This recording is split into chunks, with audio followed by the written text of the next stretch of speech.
Muito bem. Então, só para lembrar que a gente fez na, na minha última aula, né? A gente estava falando de cohomologia de Check, certo?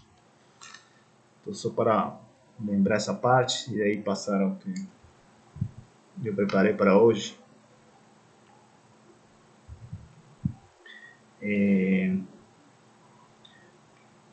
Então, para lembrar aqui.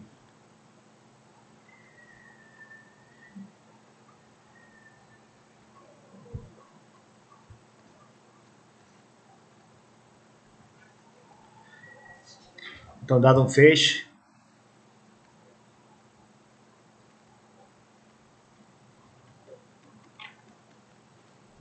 em X, né? Ou sobre X um espaço topológico, e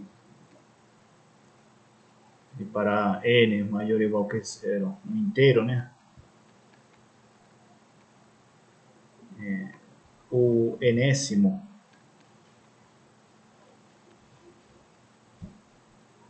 grupo de cohomologia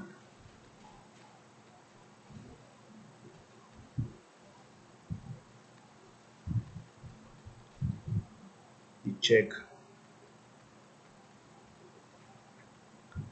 de f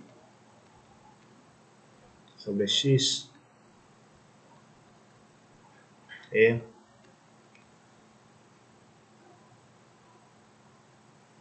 Hn xf. A definição vai ser o limite direto sobre todas as possíveis coberturas desses grupos aqui, ó.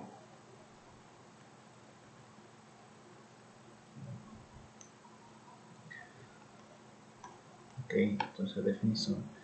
A gente já construiu esses caras, né? Esses aqui são grupos.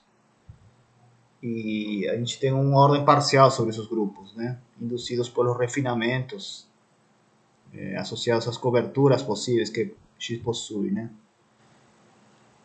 Com essa ordem parcial, tem a noção de limite direto de uma família de grupos, né? Que para cada cobertura você tem um grupo. Como tem uma ordem parcial, você pega o limite direto como o elemento maximal dessa família. Esse vai ser o grupo de cohomologia de Check do feixe. Tá? Algumas observações, né?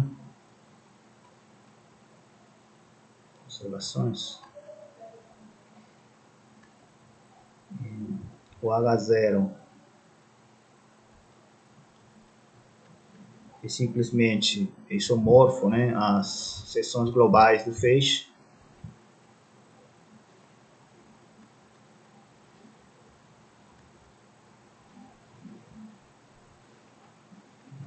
Como se fôssemos funções, família de funções globais, né, em X.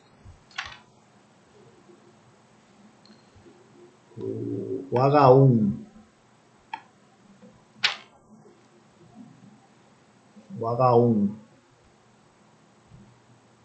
pode ser interpretado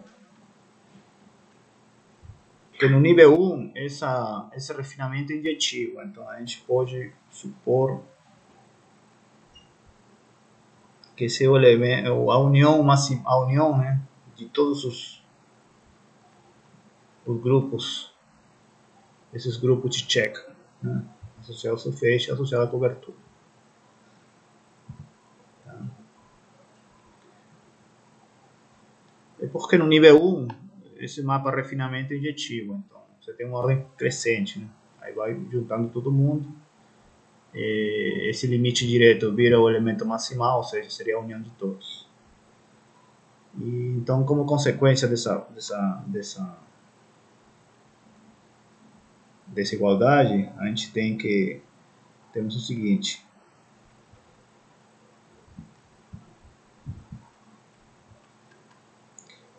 H1 é zero, trivial, né? Se somente se H1 é 0 para quase toda a cobertura de X. Cobertura aberta, né? Ok. Muito bem. Tá.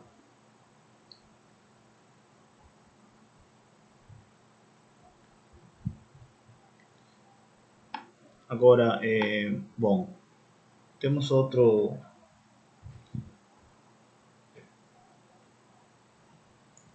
que a gente chama homomorfismo conexão. Não sei se a gente fez isso de sequência longa em homologia, mas de qualquer forma eu vou falar aqui muito rapidamente. Homomorfismo conexão. O que é isso? Vamos suponha, né, que temos um mapa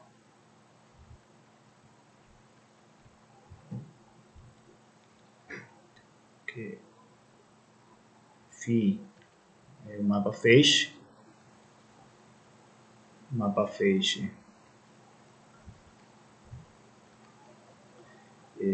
sobrejetivo, ok?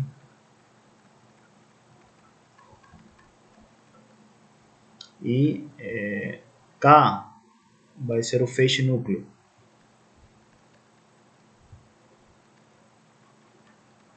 Feixe núcleo de φ. Ok? Então, o mapa ou homomorfismo conexão é o seguinte.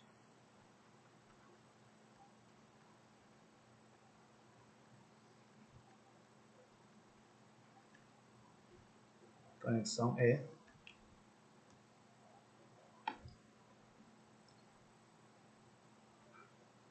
do triângulo. Ele vai do H0 de XG no H1 do XK, do kernel, do feixe kernel, do feixe núcleo. Então, ou seja, ele pega uma seção global em G e ele define um elemento no H1 do feixe K. Então, como a gente define esse homomorfismo? Ele existe, tá? Então, vamos definir ele. É uma construção, né? Então, tomemos G, né, aqui.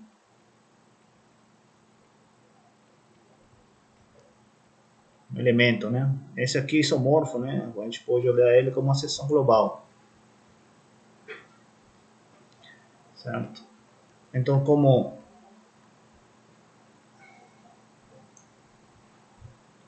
esse cara é sobrejetivo, aí estou usando a sobrejetividade. Para todo P em X, existe uma vizinhança, o P, vizinhança de P em X, né?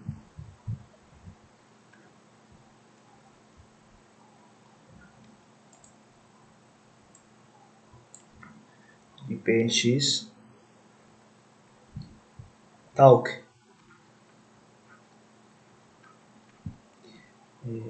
φ de Fp é igual a G, né, em UP. Obviamente na restrição, né, de G, porque G é uma seção global, então ele tem uma restrição em UP. Isso aqui para alguma seção local, né,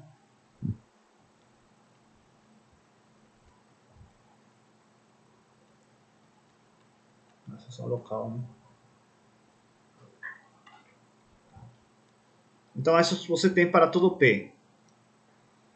Então, temos uma cobertura.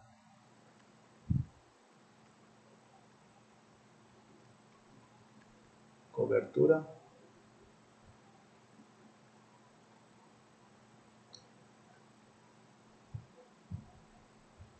U dada pelo sub P. certo? Com essa propriedade. Essa aqui é cobertura de x, né?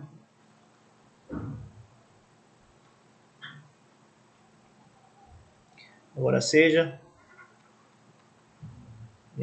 HPQ igual a FQ menos FP. Tá, isso aqui é em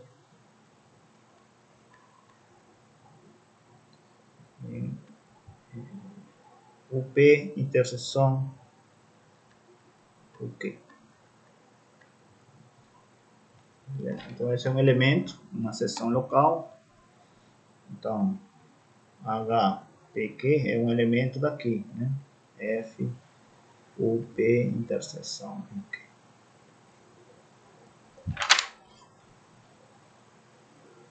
É claro que esse aqui é um cociclo, né?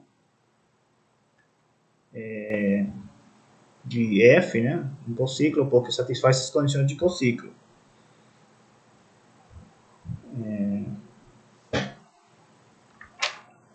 Mas ainda, ele está no núcleo do φ.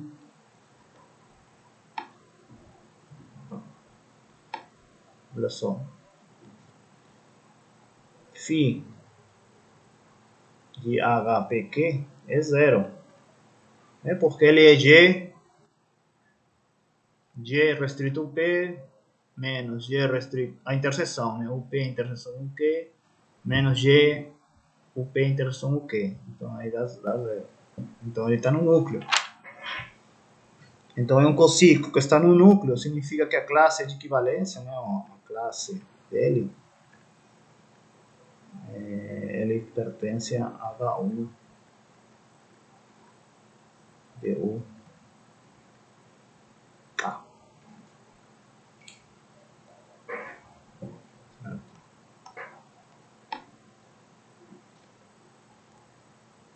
E portanto a gente define então AG, vou associar essa família. Né? Obviamente ele está contido, né?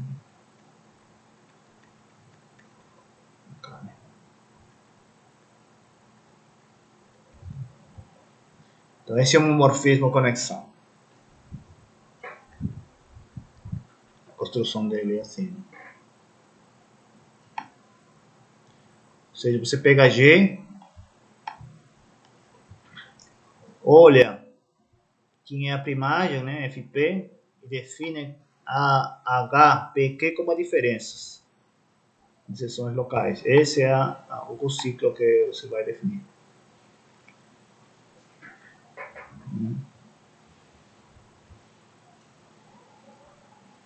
Beleza.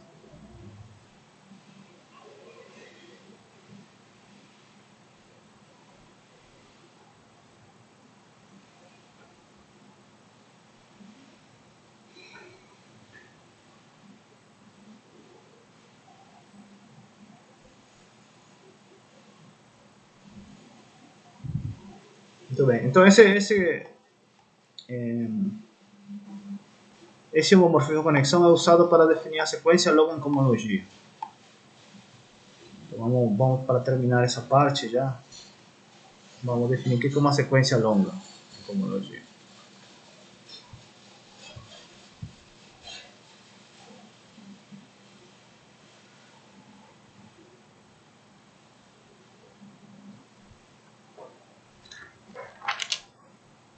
Então você começa com um feixe, né? Um mapa feixe.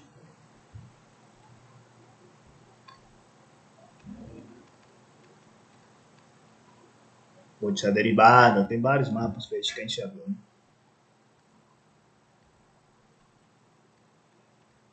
Sobre x. Então φ induz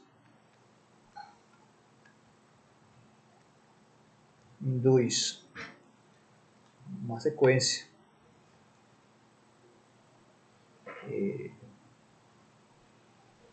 x,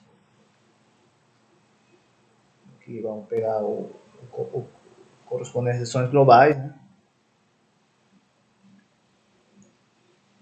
Aqui vou pegar o mapa triângulo.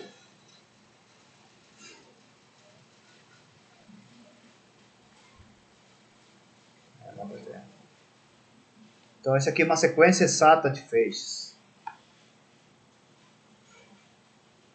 Uma.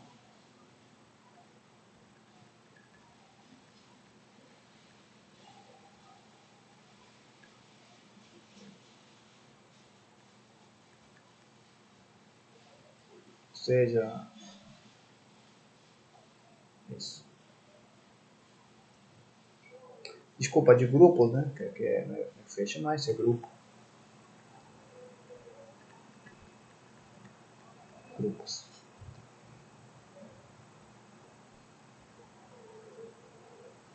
Tá. Então, aí depois vamos pegar vamos mais, né? Vamos a considerar a sequência.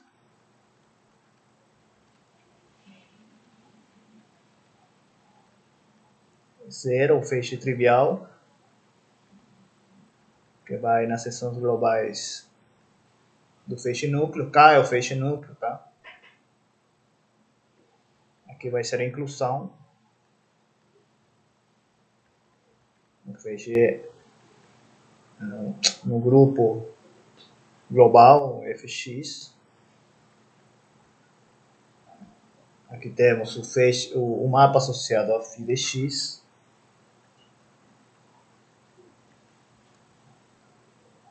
O que vem depois?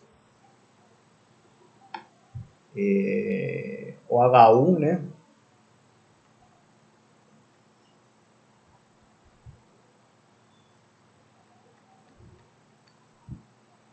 O que vem depois? Tá, continua, hein? Do H1 vem o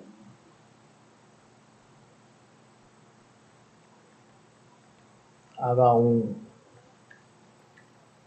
XF. Esse mapa aqui seria o induzido pela inclusão.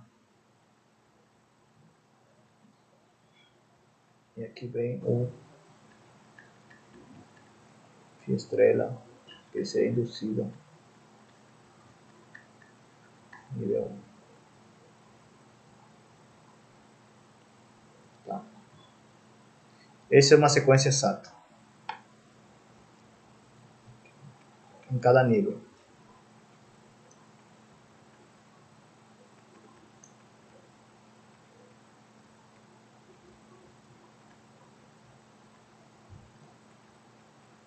Em cada nível, porque você tem que pegar de 3 em 3, né?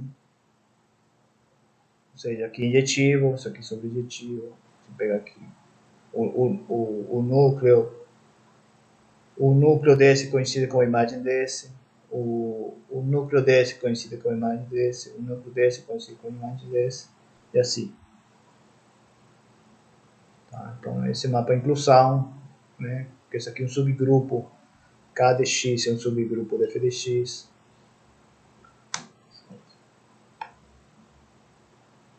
Muito bem. Teorema, então, finalmente, que é muito usado, tá? Na teoria de feixes e aplicações, né? Ou seja, x, uma superfície de Riemann. Vou colocar no nosso contexto, né? É claro que vale em geral, mas vou colocar no nosso contexto. Riemann. I seja 0 K G F G 0, uma sequência curta de feixes, sequência exata curta. Curta porque só tem 3 elementos, né? Sequência exata curta em X. Então, existe um mapa conexão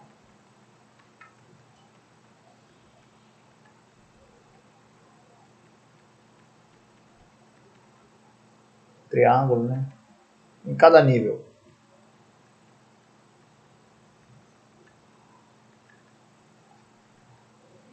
pode até colocar assim, delta n, né? Em cada nível. Que vai de Hn de G no Hn mais 1 de K. Tal, para todo N, né? Tal que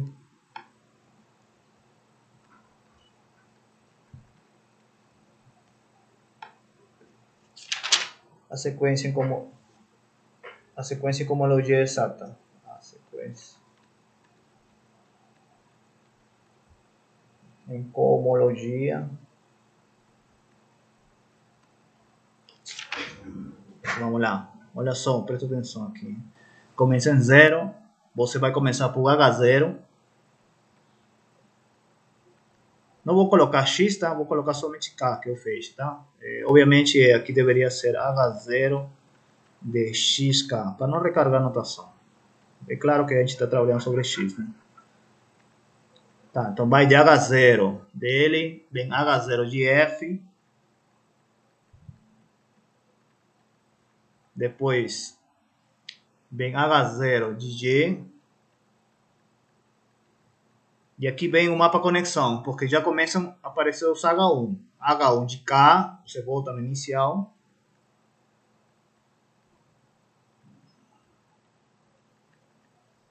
Depois vem H1 de F de novo.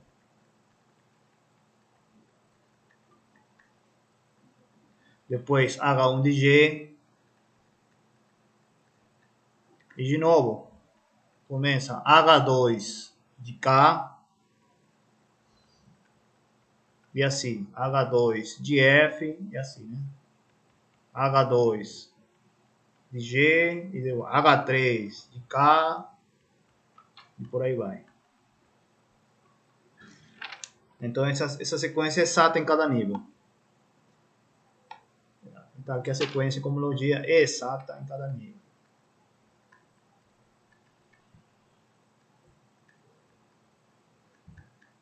Isso é chamada sequência longa em cohomologia.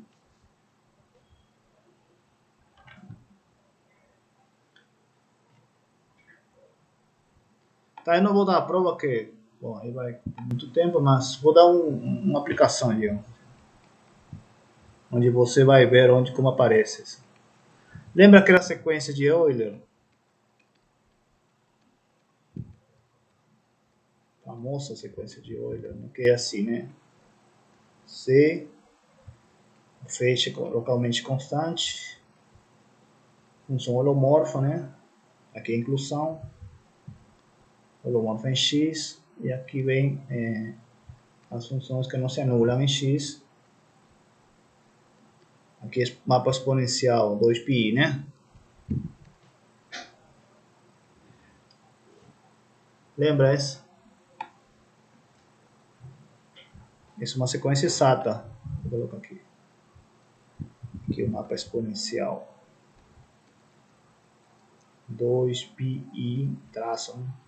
Pega uma seção local, F, manda na exponencial. Esse mapa é sobrejetivo. E quem que é o núcleo? O núcleo são as funções localmente constantes, né? Porque se exponencial esse aqui é zero, localmente, né? Significa que F é constante. Né? Mas como você está localmente, então é localmente constante. Então, você cai no feixe das funções localmente constantes, que é C barra.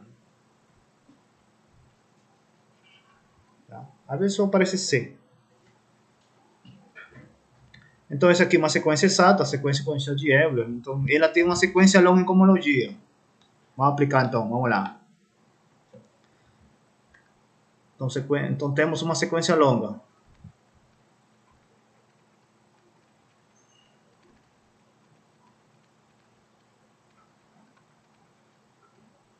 X é uma superfície, tá?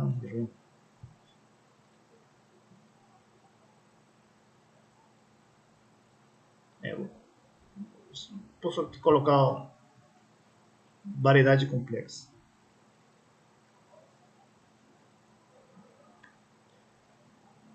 X com uma variedade complexa.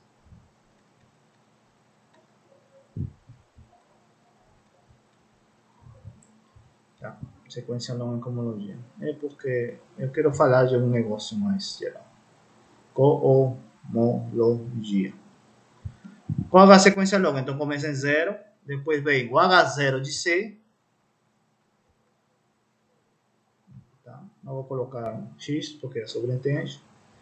Vem o H0 de O. As seções globais em X. Holomorfas, né? Funções holomorfas em X. Se X compacto, esse aqui é Z. H0 de O estrela. Depois vem o H1 de C.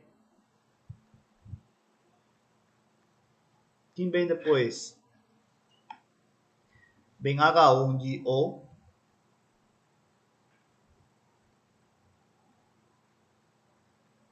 Quem vem depois? O H1.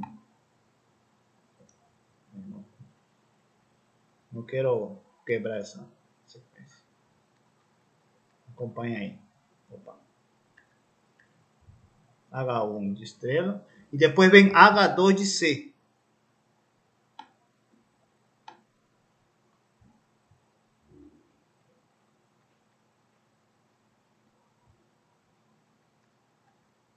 E esse mapa a gente chama, na literatura, ele aparece como mapa C. Que pega um cociclo, aqui, né? Cociclo, um H1. Você tem a imagem que é um elemento, um H2 das funções constantes, localmente constantes. Esse mapa ele é conhecido como mapa classe de Shannon.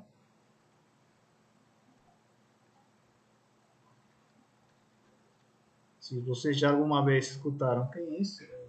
O clássico, né? O famoso Shannon, que associa um cociclo, né? Um cociclo de funções, seções locais que não se anulam, holomorfas que não se anulam, num elemento do H2 de C. Tá? Esse cara tem a ver com os fibrados lineares, né? Esse ciclo define um fibrado linear. Aí quando a gente vai estudar fibrados, a gente vai, no próximo curso, né, de variáveis complexas, a gente vai entender isso. L, né, define um fibrado linear. Então você tem aqui a classe de Sher, a primeira classe de Sher, né, que é o C1, digamos assim, chama C1, que é a primeira classe de Sher do fibrado L, que é um elemento aqui, ó.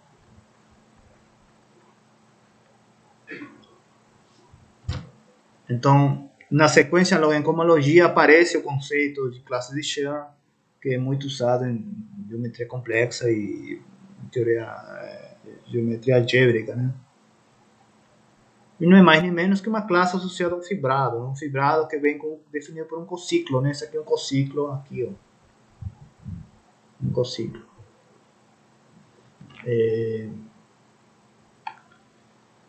Tá, depois vem o que Sher fez, de fato, existe um isomorfismo com as... Se a gente, por exemplo, tem dimensão 2, aqui com a... você poderia enxergar isso como uma cohomologia de Derram, com funções. Então, às vezes, a classe de Sher é vista como uma forma fechada, né, valorada nos complexos. E por isso que às vezes você vai ver a integração da classe de Sher.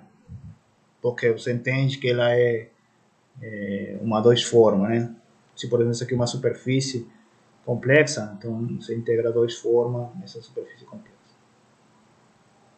Aí tem toda uma teoria, né, de fibrados, classificação e tudo isso. Mas isso é uma motivação para continuar estudando essas coisas, né? Claro que A gente só está introduzindo. Mas é isso aí. Muito bem, então com essa parte eu fecho essa parte de feixes, tá? Vou falar agora de o Teorema de Clifford, que era a palestra do menino, para a gente completar o nosso estudo, para não ficar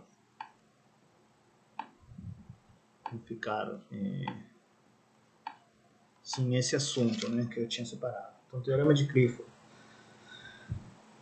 Tá, então, Teorema de Clifford. Então, vou querer mostrar o Teorema de Clifford. Depois vou anunciar, mas o título seria Teorema de Clifford.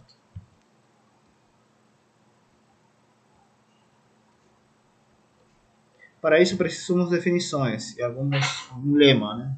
Um lema, dois lemas, de fato. Vamos lá. Então, vamos botar já só divisores, né? Vamos falar só divisores de novo e espaços o H1 de D, né? Então, um divisor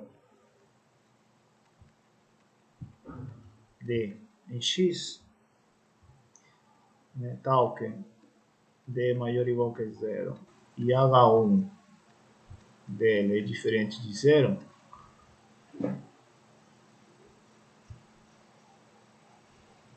é chamado de divisor especial.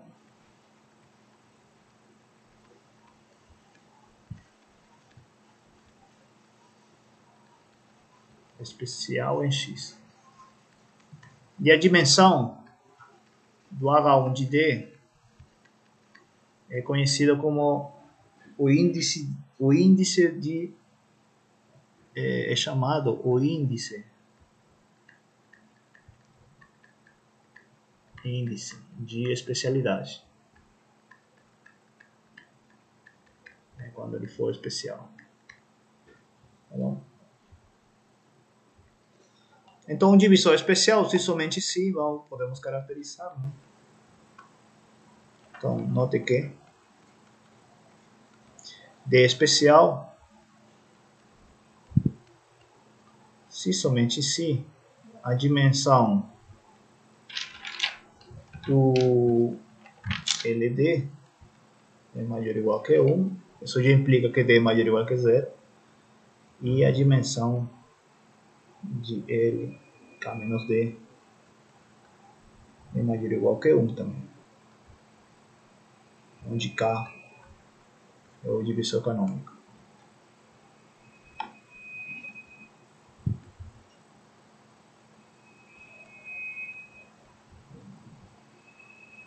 Por quê?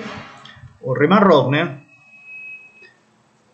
Riemann-Roch porque essa dimensão L, K menos D é igual à dimensão de H1 de D. Se ele é maior ou igual que 1, significa que ele é especial. Riemann-Roch.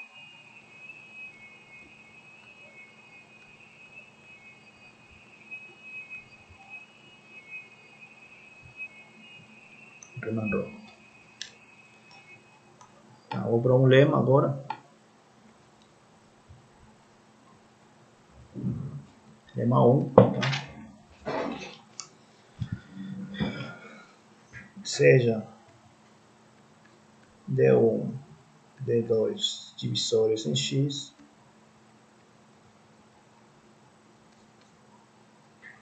X superfície de Riemann, tá? Compacta. Ok? Então, a dimensão de LD1 mais dimensão de LD2 é menor ou igual que a dimensão de L do divisor mínimo de D1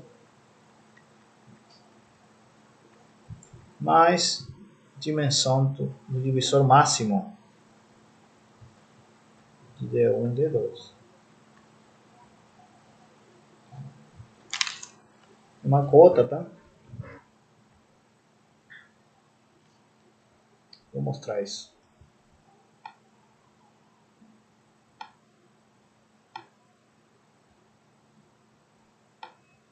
Vamos na prova.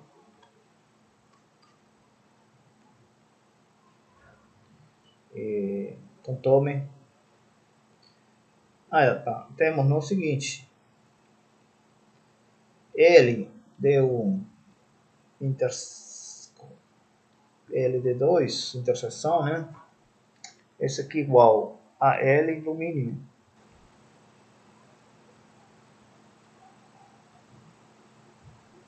Por definição, simplesmente pega um elemento aqui, né?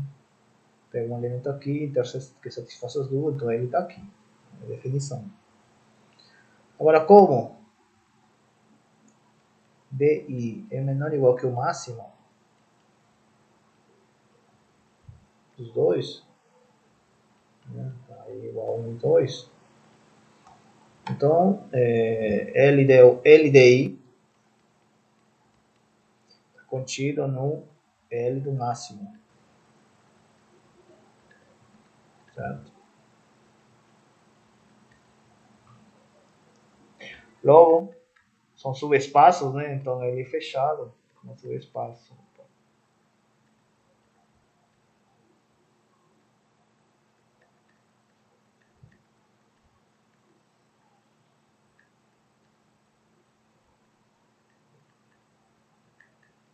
Em subespaços vetoriais, então temos isso. Agora aplicamos o seguinte, temos duas coisas. Aplicamos a seguinte observação. De álgebra linear, né? Vamos lá, álgebra linear. Diz o seguinte. Álgebra linear. Se você tem dois subespaços, W1 e W2,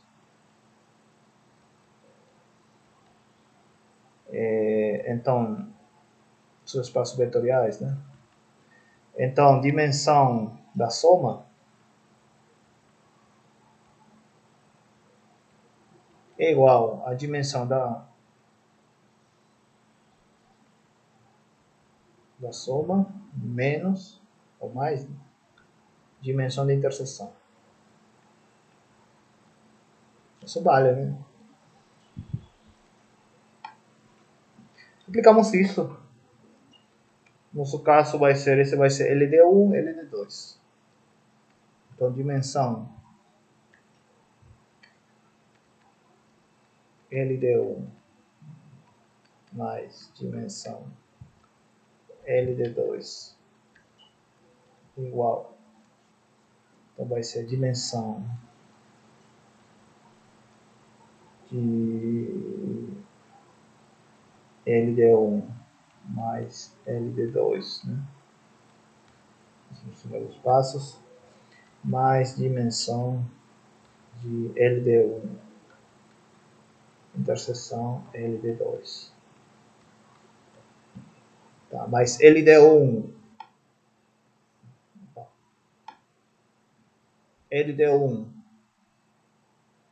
mais LD2, ele está contido no L do máximo, então a dimensão é menor ou igual. Menor ou igual que a dimensão do máximo.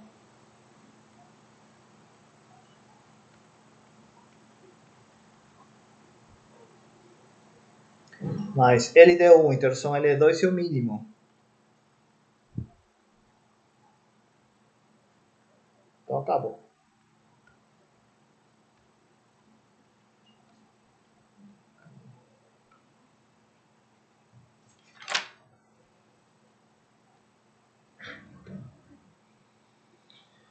Com isso, a gente mostra um lema.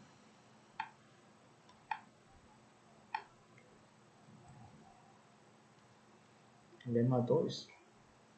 Que é o seguinte, tá? Seja eu tenho um divisor em x, né?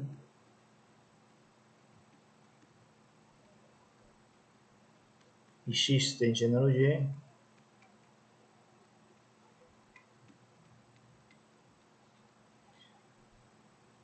Suponha que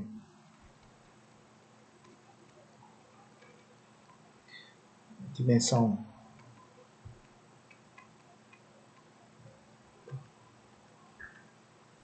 LD é pelo menos 1 e dimensão K menos D também pelo menos é 1, ou seja, ele é especial, tá? Então, dimensão de LD mais dimensão de LK menos D é menor ou igual que 1 mais G.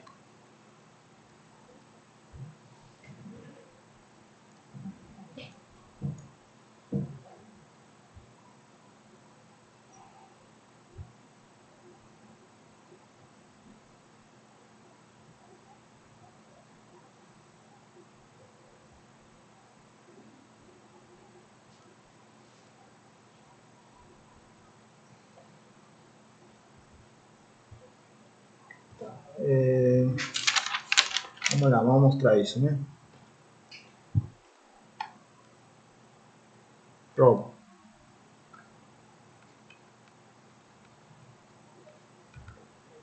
A ideia é aplicar o lema 1, tá? Mas ainda a gente precisa entender como seria o divisor mínimo entre D e K menos D e o máximo entre D e K menos D.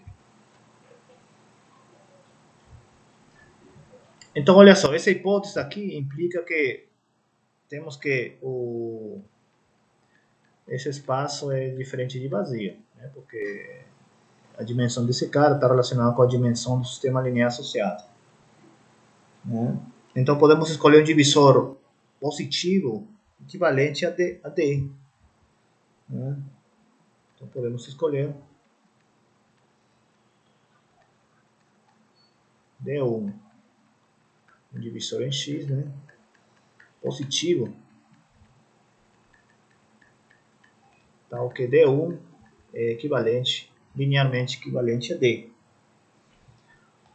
Mesma coisa com esse cara. Olha só, esse cara também tem dimensão maior ou igual que 1, então, em particular, o divisor, o sistema linear é diferente de vazio. Então, de novo, podemos escolher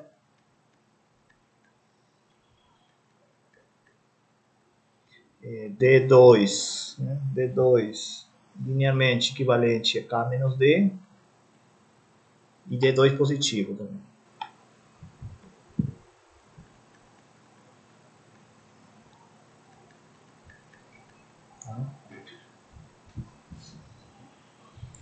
Então, como D1 e D2 é positivo, então temos que o mínimo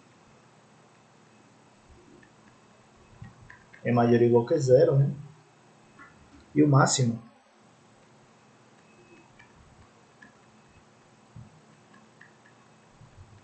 é menor ou igual que D1 mais D2. Todos são positivos. Beleza. Aí temos duas situações. Podemos supor que, primeiro caso, né?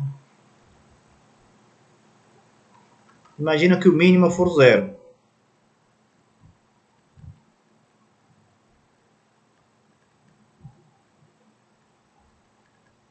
E o máximo for a soma.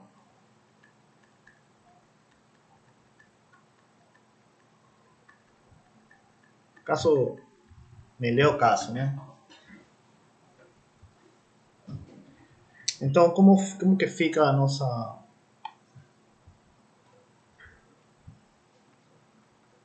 a desigualdade? Então, vai ficar assim, LD mais dimensão de L K menos D é igual. D é equivalente a D1, então ele tem a mesma dimensão que LD. Mesma coisa como D2. Ele é equivalente a K menos D. Então, agora aqui a gente aplica o lema. Aqui vai ser dimensão do máximo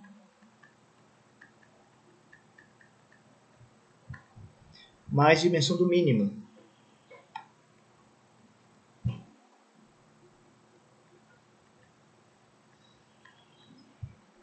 Certo? Beleza? Só que o máximo, estou assumindo que ele dê a soma, né?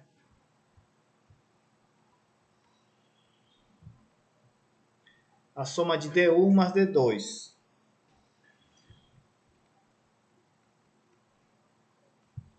E aqui estou assumindo que o mínimo é 0. Então fica a dimensão de L0. Tá, só que a soma, esse aqui é equivalente a D, esse aqui é equivalente a K menos D. Então, esse aqui é igual à dimensão de LK. E aqui, claro que é 1, né? Que X é compacto.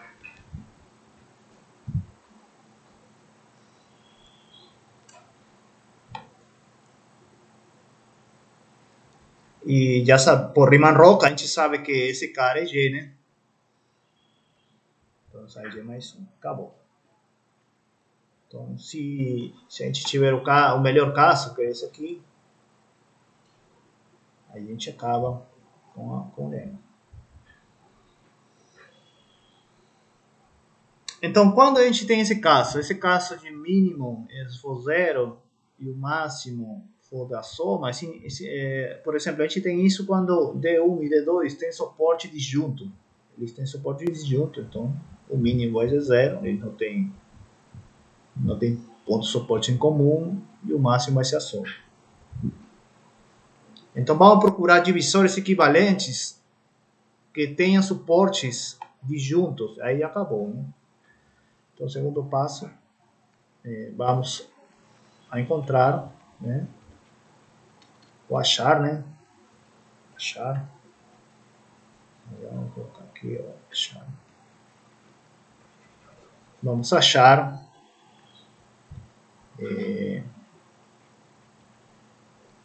D1, D2 com suporte disjuntos. Aí acaba o nosso problema porque a gente pode aplicar a parte 1.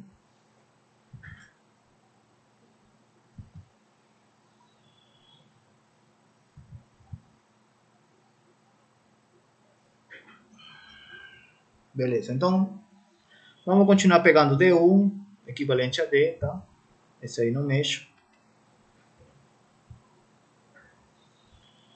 Mas vamos procurar outro. D2 vai ser equivalente a K menos D. Tá? E vou escrever esse aqui como a parte fixa mais a parte sem pontos base. Tá? Então F é a parte fixa e M, esse aqui não tem pontos base. Sem pontos base. Livre de pontos base. Tiro alguns pontos, vou escrever assim. Né?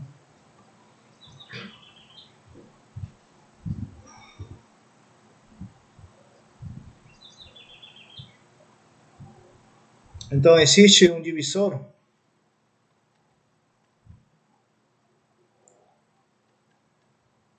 aqui, tá com o suporte dele é disjunto do suporte de D2.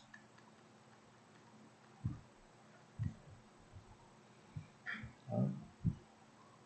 Mais ainda, né, a dimensão. Esse aqui é um lema, né?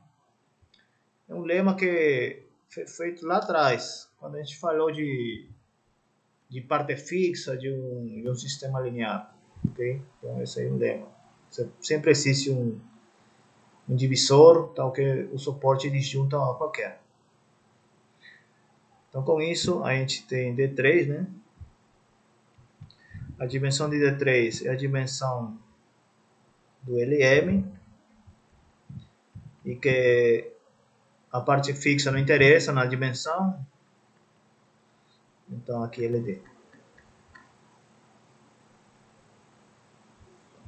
Então aí você soluciona o problema no sentido de pegar um D3 com suporte disjunto do D2 e ainda as dimensões não mudam, mesmo que você modifique o sistema linear. Então acabou já. Acabou. Você tem liberdade de movimentar um pouco os divisores. Tá?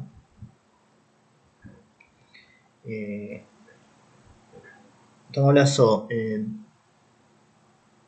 D3 mais D2 é menor ou igual que f mais D3 mais D2. Tá? Que é F1. Parte fixa, né? Positiva. Isso aqui é equivalente a D mais D menos K. Ou seja, isso aqui é K.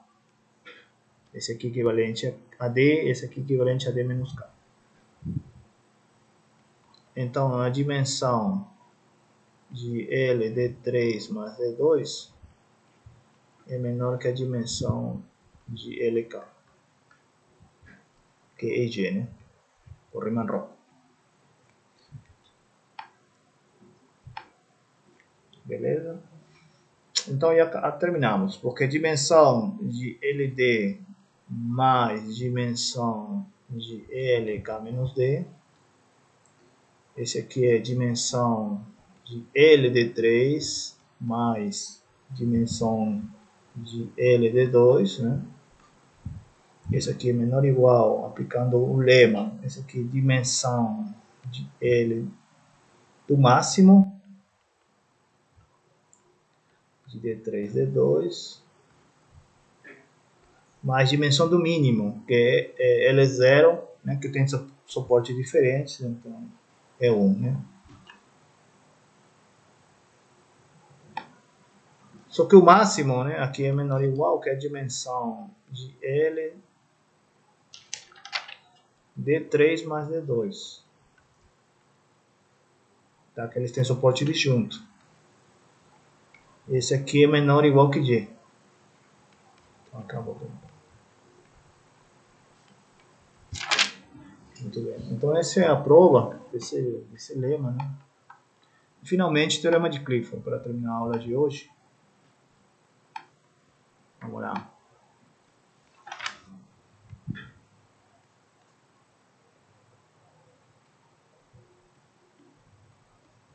De Clifford. Seja D um divisor.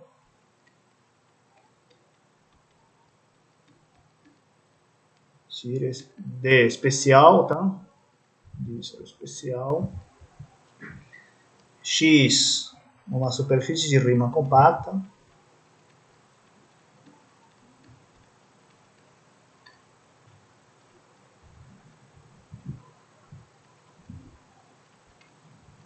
Ok? Então,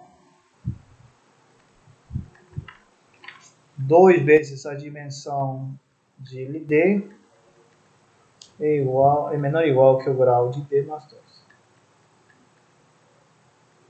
Ou seja, uma cota para, no caso de divisores especiais, para o espaço de funções associado ao divisor. Às vezes, você vai encontrar nos livros assim também. Ou, né, que é equivalente a dizer que a dimensão do espaço linear é menor ou igual que o grau de D sobre 2. É equivalente também. Por quê? Porque existe uma relação entre essas duas dimensões, né?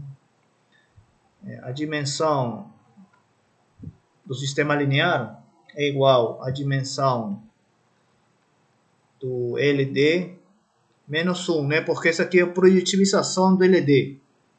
Então é 1 a menos. Aí multiplicar por 2. Isso aqui seria 2 vezes menos 2. Agora aplica o que a gente já mostrou. Isso aqui grau de D mais 2 menos 2. Não dá 0, né? Esse 2 vem para multiplicar.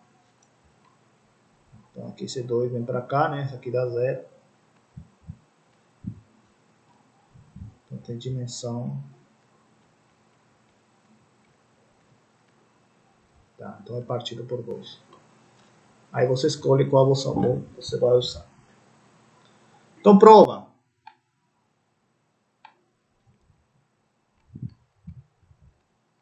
Teorema de Clifford. Então eu tenho já que como D especial, né? Como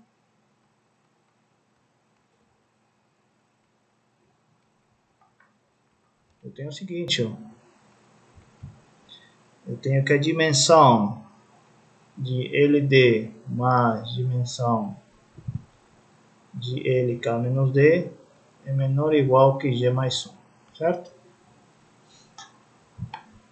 Isso eu tenho do lema anterior. Temos.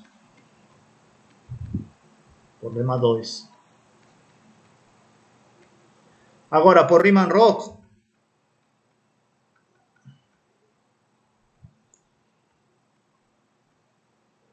temos que dimensão de LD menos dimensão de LK menos D é igual a grau de D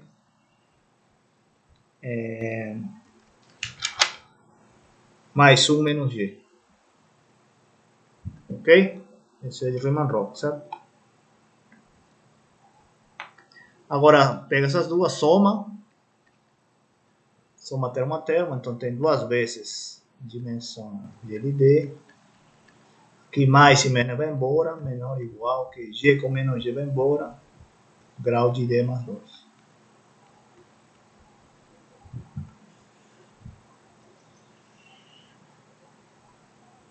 Fórmula. Então, se o divisor for especial, você tem uma cota, que é a cota de Clifford. Bom, para o espaço de funções. É também muito usado, tá? Tudo bem.